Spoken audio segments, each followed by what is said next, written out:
What's going on, everybody? It's your boy Ashford J. Thomas, the creator of Howton U. And right now, I just want to take a second to sit and talk with an HBCU alumni that's really out there doing it. Now, today I got a special guest with me.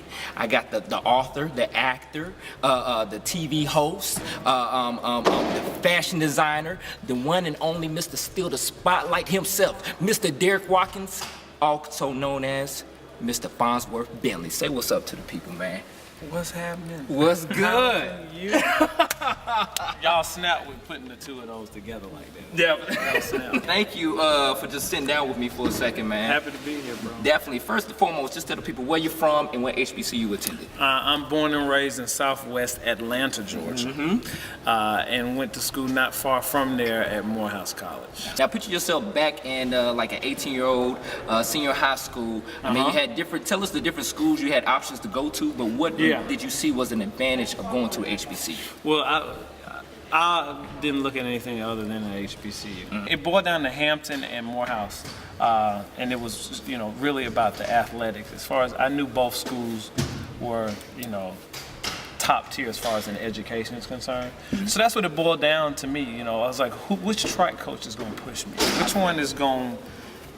Am I vibing with the most? And it ended up being Coach Hill. Big shout out to him at Morehouse College. The many things that you do today, how do you feel like going to the HBCU help harness that or help support that as far as like your network, man? Because I know when you go to HBCU, you go out in the world and you see familiar faces all the time. Does that still assist you to this day? I'm gonna give you a prime example. I remember I was Sean Combs' assistant. And we were in Philadelphia, and it was just, a random like promo run for his album that he was promoting, Bad Boy and P. Diddy and the Bad Boy Family. And we're pulling up to the hotel, and I see this bus, and we called him Street, but his name was Sharif Street, and Sharif Street was running for office in Philadelphia. And it just bugged me out. I'm like, hold up. I had to reach out and, just found a way there just to put it, what resources and connect any dots that I possibly could. I didn't know a lot of folks in Philly at the time, but the camp did, right? So I did just that quick thing. It just showed, it's like you pull up and the guy who's got, one of the biggest campaigns in the town, and it looked good as a new assistant, because the new assistant, the assistant is really like the consigliere to the operation, right? So if you saw The Godfather, then you know what the consigliere is. But to pull up and then to see the bus pull up and there's somebody running for office, that's the same as, it's almost like hip hop, right? Yeah. They have their buses, and instead of walking out and having mixtapes, they got flyers and pamphlets, and they pull out a podium and speak from it. Yeah. So it's very much like the soul hip hop vibe, but it just said something different about me to the organization in the camp I was with when they saw, like, I was like, oh, dude, I ran track when we ran 800. Y'all go back. You know what I'm saying? So it was that. I think that was one of the first moments that I remember, especially being in entertainment, that I was like realized, like, wow,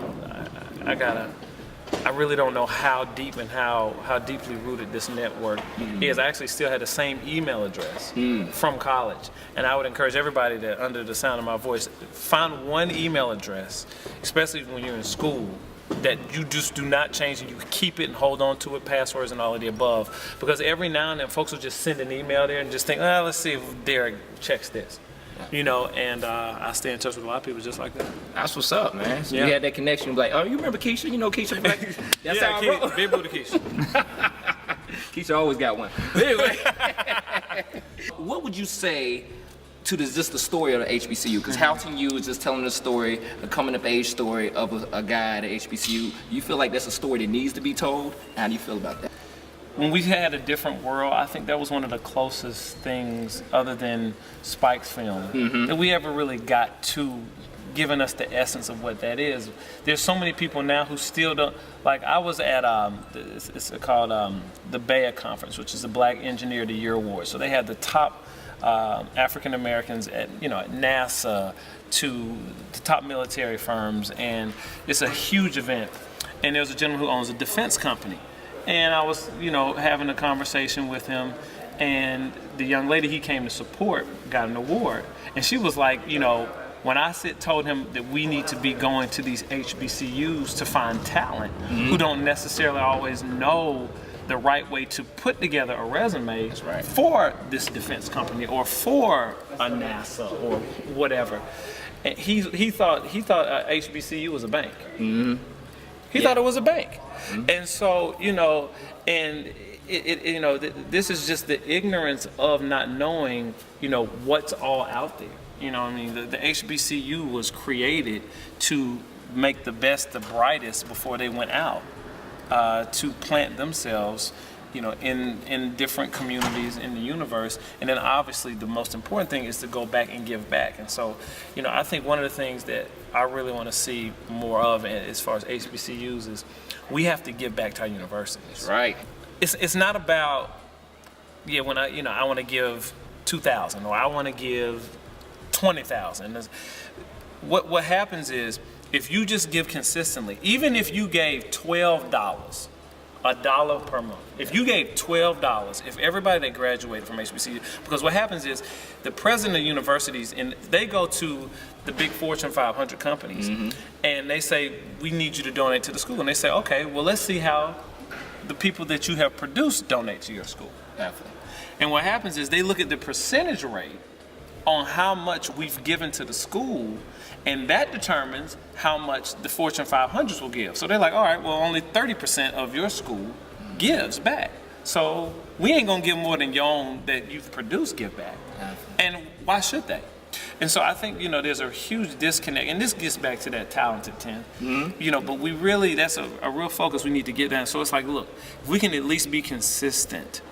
And, you know, we've all been guilty. I've definitely been guilty. But, if we can at least be consistent in giving back to our universities, it will literally change the endowment, new buildings, resources, and all of the above for folks' experience. You got anything to say to a freshman that's thinking about going to HBCU? Would you have any words of wisdom for them? Because it's always tempting to say, hey man, let me go to this white school because it's more of the real world. That's what a lot of people say. But still, I always feel like it's an experience that you can't get unless, you know, till you're 18, that freshman year and everything. Man, and I do, you're saying that exactly. They say this is what the real world is about. Well, let me just speak some truth to that. It says, be not conformed unto this world, but be transformed by the renewing of your mind. Come on now. That you may prove what is the good and acceptable, and perfect will of God. So, all right, first of all, I ain't about this world. The world ain't got nothing to do with me, all right? You know, the earth is His and the fullness thereof, and greater is He that is in me than is in the world. Great. So, you know, this is, you know, I have a different perspective on that whole thing. What I would say, you know, there are certain folks who are like, you know, they may have excelled at cricket, or they may have excelled at, there's certain sports that a lot of the HBCUs don't necessarily have, or they may not have the same competitive level on that tip. Now, I get some of that. However, we've had a lot of HBCU folk. There were three that were Morehouse grads on the field at the Super Bowl, period. Okay? And people always try to talk about our football team. All right, but anyway, my point is this.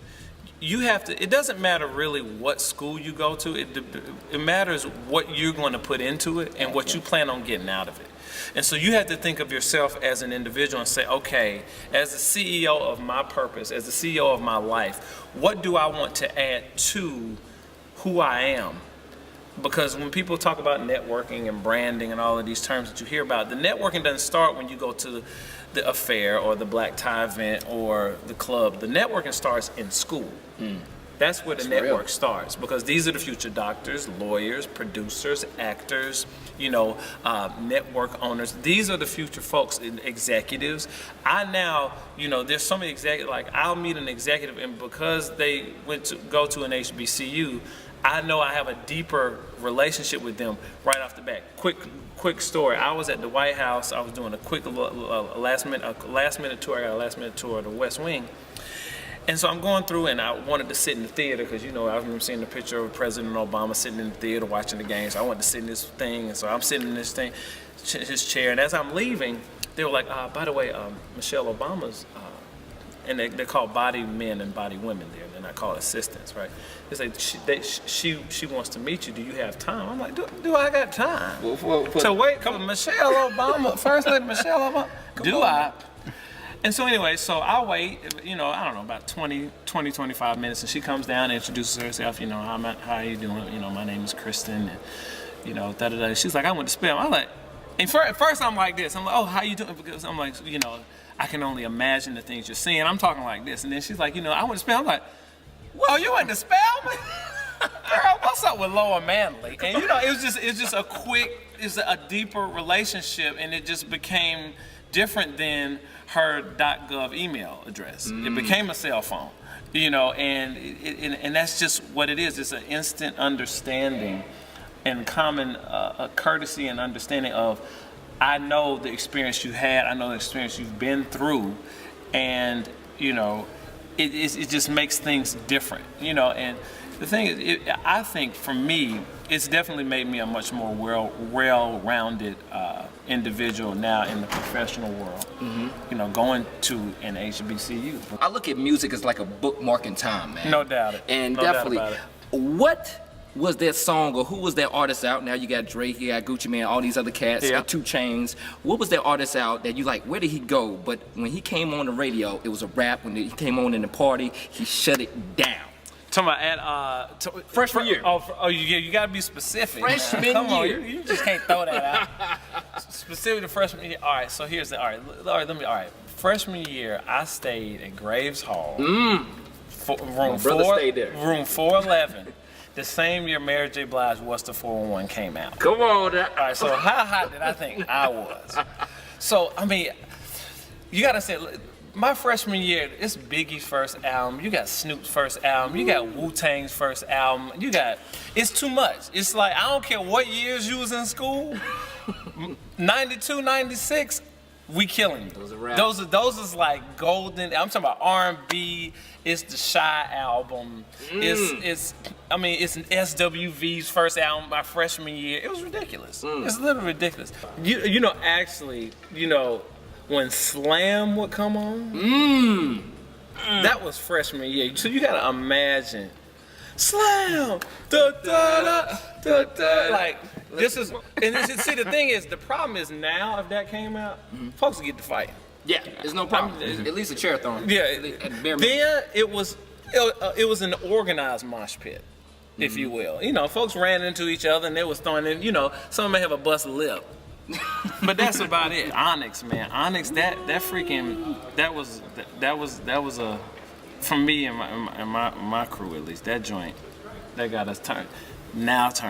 We turned up. I know you in college now, you don't know who that is. I was very young when that came out. Go Google that, but that's real Slam. Grimy hip hop, and it was the realest back then. I think Mobb Deep, the infamous man, come out my freshman year too. Yes. Yeah, when Shook Ones came on, I'm finna slap the camera. This was back when rappers didn't sing. For real, when rappers just rapped, you know what I'm saying? And you was scared of these rappers, man. Yeah. But definitely, man, You just took me back. You just took me back. Memory lane, man. That's what the show's supposed to do. Howton U, supposed to take the alumni back to where they once were, supposed to take the current students and have a reflection of where they're at right now, man. I want to thank Mr. Fonzworth, Bentley, for coming through. Thank you, Derek brother. Watkins. If you want to say anything else of what you got going on, man, just let the people know. Yo, just, you know what? Stay tuned. Follow me on I'm at fonzbentley.com is the website. You can stay in touch with me on Twitter at Fonz Bentley, Fonz, then Bentley. You ain't know, you better ask somebody.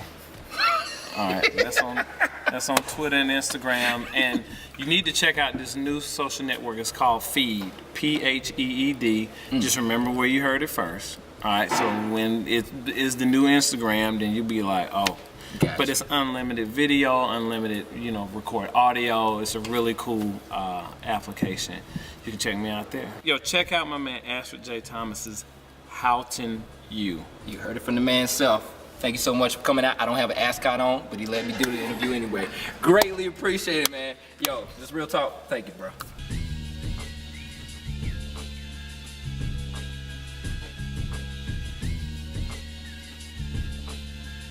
Make sure you check out the hilarious show by just visiting the website, howtonu.com. And for the latest episodes and interviews, click that subscribe button. Go ahead, do it. Be sure to follow me online, and you better book me for a show.